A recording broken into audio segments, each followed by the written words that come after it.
avril ne te découvre pas d'un fil. Cette année, ce dicton est encore plus vrai à Ménil-sous-Jumièges où les températures descendent chaque jour au-dessous de zéro. Pourtant, au Marais, la biodiversité qui semblait jusqu'à peu complètement engourdie par les rigueurs se réveille doucement, mais certainement. Les bourgeons éclosent les uns après les autres. On aperçoit l'apparition des premiers rejets de saules, taillés en tétard cet hiver, et l'apparition des premières fleurs, typiques des zones humides, comme les populages des marais. À la mare, les têtards de grenouilles se comptent par centaines. Il est l'heure de la réalisation des premières sessions d'inventaire pour le pôle réseau.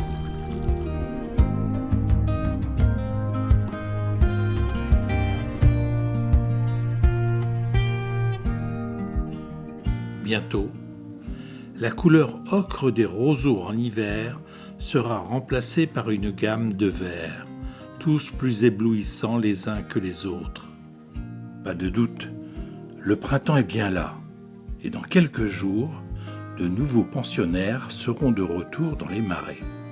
Alors, les équipes sont mobilisées. À la mairie de Ménil-sous-Jumièges, on fait le point avec chaque agriculteur pour savoir qui mettra des bovins, des chevaux ou effectuera une fauche des unités qui le concernent.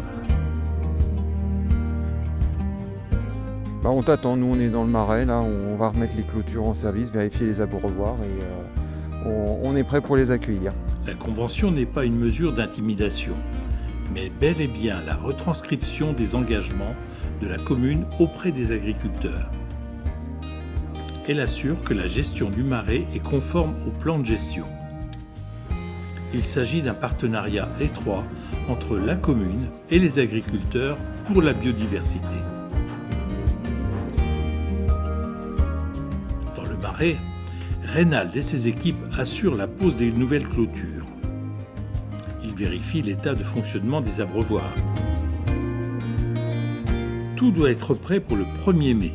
Date à laquelle les éleveurs ont le droit d'exploiter le marais. Et puis, c'est le grand jour. Le bétail retrouve la liberté et la quiétude du marais.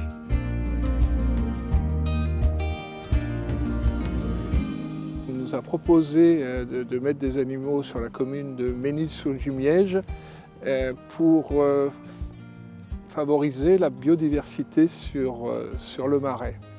C'est-à-dire qu'on a un très faible chargement à l'hectare, ce qui permet à la flore de se développer correctement. Alors c'est notre première expérience sur la commune de Ménil-sous-Jumièges, mais j'ai déjà d'autres endroits sur certaines communes où on pratique aussi l'élevage extensif.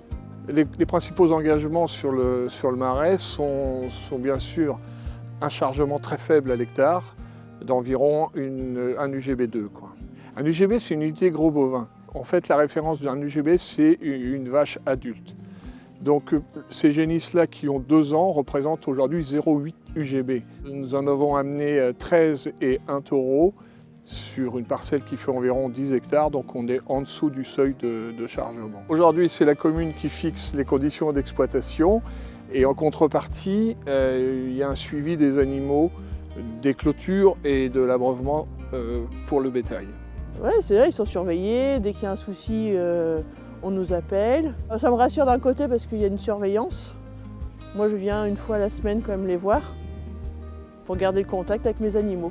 C'est assez compliqué à gérer parce qu'on a la douve et on a le paramphistomose. Et ça, c'est des parasites qui se trouvent dans les zones humides. Il faut vraiment faire attention de bien traiter les animaux à la rentrée à l'étable parce que quand un animal est douvé ou quand il a le paramphistome, ça peut être très dangereux et ça peut même aller jusqu'à la mort. Ici, ces animaux-là sont apportés sans vermifuge. Ils seront vermifugés à la rentrée à l'étable, donc il n'y a pas de diffusion de vermifuge sur la prairie.